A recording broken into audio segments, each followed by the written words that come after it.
پاکستانی معاشرے میں لڑکی کو دبانے اور ڈرانے کے ہزار بہانے، گلی محلوں، آفیسز، ٹرانسپورٹیشن، کالجز، یونیورسٹی، یہاں تک کہ لڑکی کا اپنا گھر تک ایک محفوظ پناہ گاہ کا درجہ نہیں رکھتے۔ اسی لیے اکثر خاندان لڑکی کو بیرون ملک بیاہ دینا زیادہ محفوظ سمجھتے ہیں۔ لیکن کیا اس چیز کی کوئی ضمانت ہے کہ لڑکی جب بیرون ملک بیاہ کے جائے گی تو وہ زیادہ محفوظ رہے گی، زیادہ خوش رہے گی، اس کے حقوق سلب نہیں ہوں گے، اس کا استحصال نہیں ہوگا اور اس کو وہ حفاظت ملے گی جو اس کی ضرورت نہیں بلکہ اس کا حق ہے؟ پاکستانی نژاد امریکی شہری مدیحہ حفیظ اپنے 2 بچوں کے ساتھ امریکی ریاست کیلیفورنیا میں اپنی زندگی ہنسی خوشی بسر کر رہی ہیں، مگر ان کی آنکھوں میں ایک طوفان کا عکس نمایاں ہے اور اس طوفان کا نام انفارچونیٹلی شادی ہے۔ ہم یہ بڑی آسانی سے مان لیتے ہیں کہ بیرون ملک جانے کے بعد لڑکی خوش ہی رہے گی، لیکن مدیحہ حفیظ کا یہ دعویٰ ہے کہ پاکستان سے شادی ہو کر امریکہ آنے والی 60% لڑکیوں کو ان کے اپنے شوہر ہی در بدر کی ٹھوکریں کھانے کے لیے اکیلا چھوڑ دیتے ہیں، اور ایسا ہی کچھ ان کے اپنے ساتھ بھی ہوا۔ آئیے ان کی کہانی دیکھتے ہیں۔ میں ان دنوں میں لاہور میں رہتی تھی اور میری آپ کہہ لیں لو ارینج مکس ہے۔ لاہور میں میرے فادر جو تھے وہ ریلوے میں تھے، تو we used to live in railway colony. میں نے وہاں سے گرافک ڈیزائن میں ماسٹرز کیا ہوا ہے۔ کب آپ یو ایس شفٹ ہوئی، ریزن کیا تھا اور اس کے بعد کیا سلسلہ تھا؟ یہاں پر میں اپنی شادی کے بعد آئی تھی اپنے ایکس ہسبینڈ کے ساتھ۔ 2006 میں یہاں پر آئی تھی۔ وہاں سے ہی میرا صحیح ٹائم جو آپ کہہ لیں نا کہ اسٹرگل ٹائم وہیں سے اسٹارٹ۔ آئی تھنک کہ لوگ سمجھتے ہیں آپ باہر جا رہے ہیں، آپ کی life is gonna be wonderful, کہ وہاں کوئی پرابلم ہونا ہی نہیں ہے، لیکن جتنے پرابلمس میں نے یہاں پر امریکہ میں آ کر دیکھے، میں نے اپنی پوری زندگی جو میں نے پاکستان میں گزاری تھی، اگر میں اسے کمپیئر کروں تو I was living in heaven at that time. میں سوچ کر آئی تھی کہ ایک لونگ ہسبینڈ ہوگا، ایک فیملی ہوگی، بچے ہوں گے، جو ایک آئیڈل لائف ہوتی ہے آپ کے مائنڈ میں۔ لیکن یہاں پر جب میں آئی تھی سینیریو بالکل ڈفرینٹ تھا، کہ یہاں پر آ کر آپ کو وہ کام کرنا پڑتے ہیں، وہ کچھ کرنا پڑتا ہے کہ جو آپ نے کبھی سوچا نہیں ہے پاکستان میں رہتے ہوئے۔ میں ان لاز میں رہی تھی جب میں آئی تھی۔ پہلے میری جو میرے ایکس ہسبینڈ کی پہلے ایک بڑی بہن تھی، کچھ عرصہ ہم ان کے پاس رہتے واشنگٹن ڈی سی میں۔ پھر ان کی ایک دوسری بہن تھی ورجینیا میں، ان کے پاس شفٹ ہوئے۔ ایک بہن کا تھا کہ میں اس کے پاس رہوں، اس کے بچوں کی بیبی سٹنگ کروں اور سارے کام کروں۔ دوسری بہن کا تھا کہ نہیں، مجھے ان کے پاس رہنا چاہیے اور مجھے ان کے بچوں کی بیبی سٹنگ کرنی چاہیے اور ان کے کام کرنے چاہیے۔ ہسبینڈ کا ایٹیٹیوڈ پاکستان میں سے نکلنے کے بعد بدلا یا کیا؟ 100% پاکستان میں تو پھر بھی بہت بہتر تھا، لیکن جب یہاں پر آئے تھے تو وہ انٹائرلی ایک ڈفرینٹ سٹوری ہو گئی تھی، کہ اس کو یہ تھا کہ اگر اس کی فیملی ہم لوگ کو سپورٹ کر رہی ہے نا، تو I have to do everything for them، چاہے وہ ہے یا نہیں ہے، میری مرضی ہے یا نہیں ہے، but I was obliged to do that and I did it because I really loved my ex-husband. That was the only man in my life and which I really loved beyond words. I proved it at that time.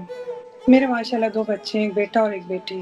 Divorce تک بات کیسے گئی؟ ہم لوگ یہاں پر آئے تھے B1 visa. I don't know if you guys are familiar. اس میں یہ ہوتا ہے کہ یہاں پر جاب بیس پر آپ کو ویزا ملتا ہے اور وہ 3 سال کا ہوتا ہے۔ اس کے بعد آپ ایکسٹینڈ کروانا چاہو، وہ کافی لمبا پروسیس ہوتا ہے۔ تو وہ جاب ویزا میرے ایکس ہسبینڈ کو اس کی بہن کے تھرو ملا تھا۔ اس کی بہن نے اپنے باس سے کچھ کام کروا کے جسٹ پیپرز میں یہ شو کیا تھا کہ that guy and his agency they need my x husband for certain time period. جو یہاں پر آئے تھے نا تو وہ 3 سال کا ویزا تھا۔ Before it has to expire, he has to get married to someone. کہ پیپر میرج اس نے کرنی ہے just to stay here. اور اس کے لیے وہ کچھ بھی کر سکتا تھا۔ 1 سال گزر گیا، میرا بیٹا ہو گیا تھا، دوسرے سال میں میری بیٹی ہو گئی۔ Meanwhile we were struggling کہ میں کام کر رہی تھی، ان کے بیبی سیٹنگ اور جو بھی ایک لائف ہوتی یہاں پر کر رہی تھی۔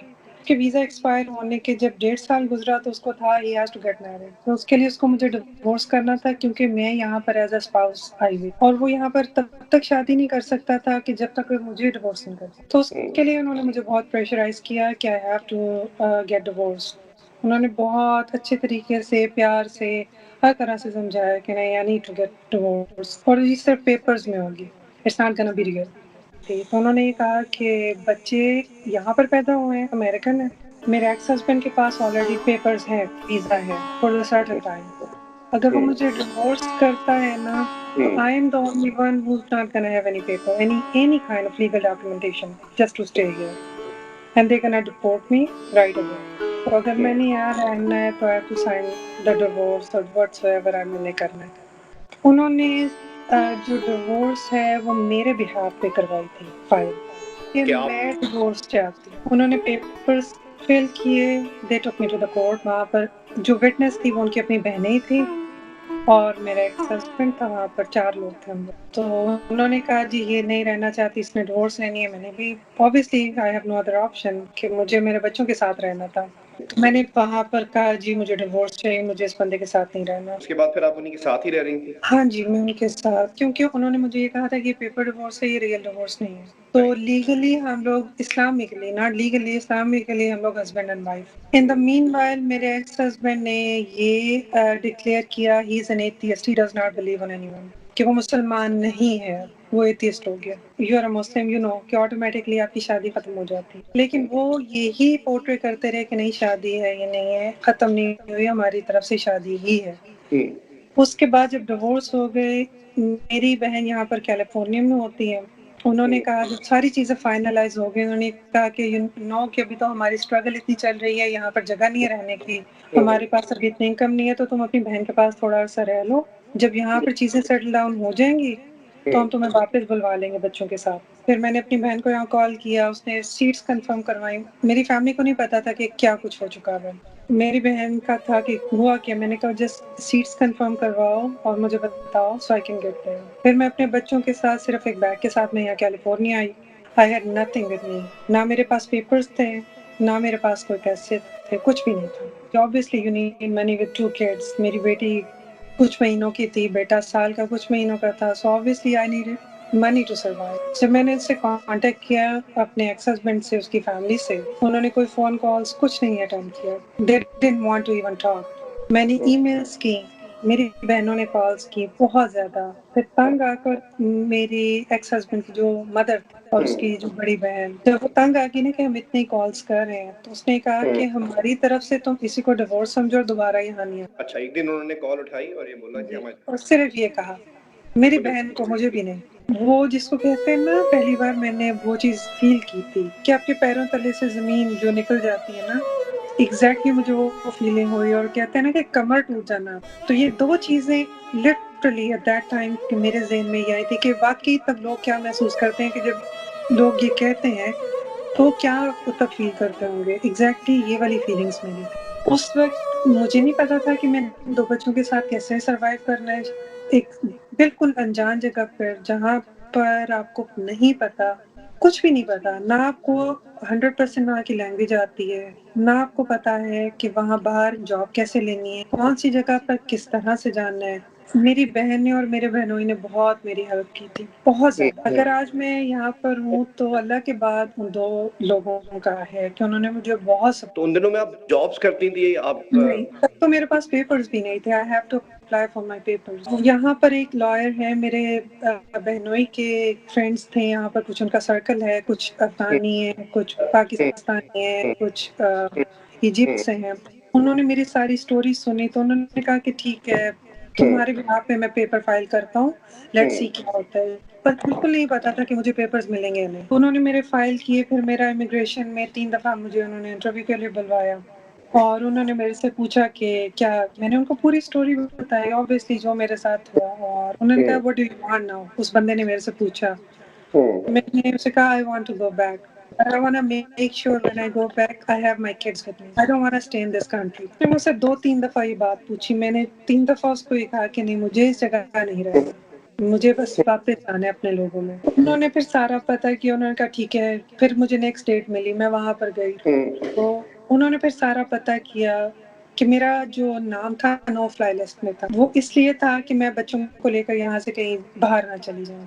اس کا بھی مجھے نہیں پتا تھا. تب مجھے پتا چلا کہ میرا نام نو فلائی لسٹ پہ, میں یہاں سے کہیں نہیں جا سکتی. میں تو تب اسٹرگل کر رہی تھی نا کہ مجھے اپنے پیروں پہ کھڑے ہونا ہے, مجھے کچھ کرنا ہے, سروائیو کرنا ہے.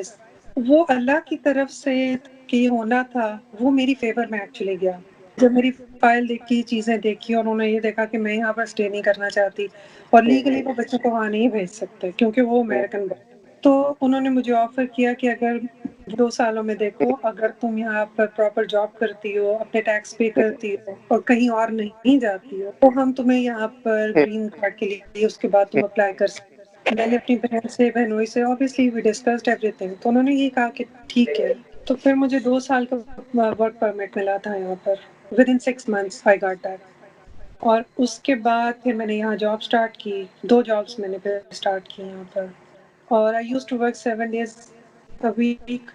اور یہ کام میں نے آلموسٹ 7 years تک میں نے کیا. 2 جابس میں نے کی. میں صبح جاتی تھی ارلی مارننگ فجر کے بعد ایک جاب پہ، پھر وہاں سے دوسری جاب پہ، پھر دوبارہ پہلی جاب پر، اور پھر رات کو کبھی 11 بجے کبھی 12 بجے میں نے گھر آنا. اور تب بچے میری بہن کے پاس سوتے تھے. کہہ سکتے ہیں کہ میرے بچوں کی جو صحیح ماں ہے وہ میری بہن ہی ہے. کیونکہ جب تک 7 سال تک میرے بچے تقریباً 7-8 سال کے ہو گئے تھے، میں اسی طرح کام کرتی رہی تھی. گریجولی میں نے آن لائن کام کرنا شروع کیا کیونکہ میرا گرافک ڈیزائن میں تھا نا، تو I really wanted to pursue that. مجھے اتنا کبھی ٹائم نہیں ملا تھا. گریجولی میں نے اسٹارٹ کیا کہ آن لائن یہاں پر مجھے بندہ ملا، اس نے مجھے آفر کیا کہ اگر میں اس کے لیے کام کروں. I started gradually. پھر میں نے وہ فل ٹائم کیا so I can stay home with kids, I can work with kids. 7 سال کے بعد پھر میں نے ایک جاب چھوڑی.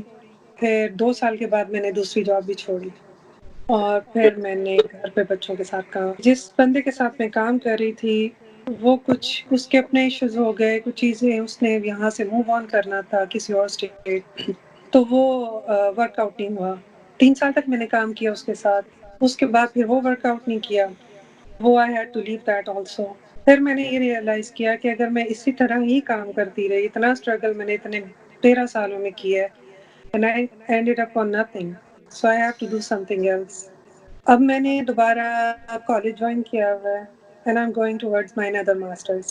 میں جاب بھی کر رہی ہوں پارٹ ٹائم اسکول میں، اور میں ٹیچنگ کا کریئر میں نے اب اسٹارٹ کر رہا ہوں and I'm working towards that. یہاں پر میں اکیلی نہیں ہوں. Now I came to know when I get back on my feet, I knew people. میری فرینڈس، ان کے فرینڈس کے فرینڈس، اور I was amazed کہ it was not only me. یہاں پر 60% جو خواتین ہیں جو پاکستان سے آتی ہیں وہ آلموسٹ اسی طرح سے سفر کر رہی ہیں جیسے میں نے کیا. اور ابھی ریسنٹلی 3 دن پہلے کسی نے میرے سے کانٹیکٹ کیا تھا. they needed information کہ اس کے ساتھ سیم ہوا ہے، اس کے 4 بچے ہیں and she has nothing with her. اور اس کا ہسبینڈ جو ہے اس کو اسی طرح ہی ابیوز کرے جیسے میں ہوئی تھی. فارچونیٹلی جب پاکستان میں لوگ شادیاں کرتے ہیں نا، وہ یہ سمجھتے ہیں ہماری بیٹی باہر چلی جائے گی تو اس کی زندگی آسان ہوگی. ایسا نہیں ہے. لیکن میں یہ نہیں کہہ رہی کہ سب کے سب ایسے ہوتے ہیں. کچھ لوگ یہاں پر اچھے بھی ہیں، بہت اچھے طریقے سے وہ رہ رہے ہیں، لیکن ان کو دیکھ بھال کر شادی کرنی چاہیے. اچھا مدیہ، بہت بہت شکریہ، ہم نے آپ کا بہت قیمتی وقت لے لیا، بڑی مہربانی. تھینک یو سو مچ. شکریہ آپ کا کہ آپ کی وجہ سے یہی ہے کہ میری آواز کہیں سنی جائے گی اور شاید کسی کا اسی طرح بھلا ہو جائے. Thank you so much.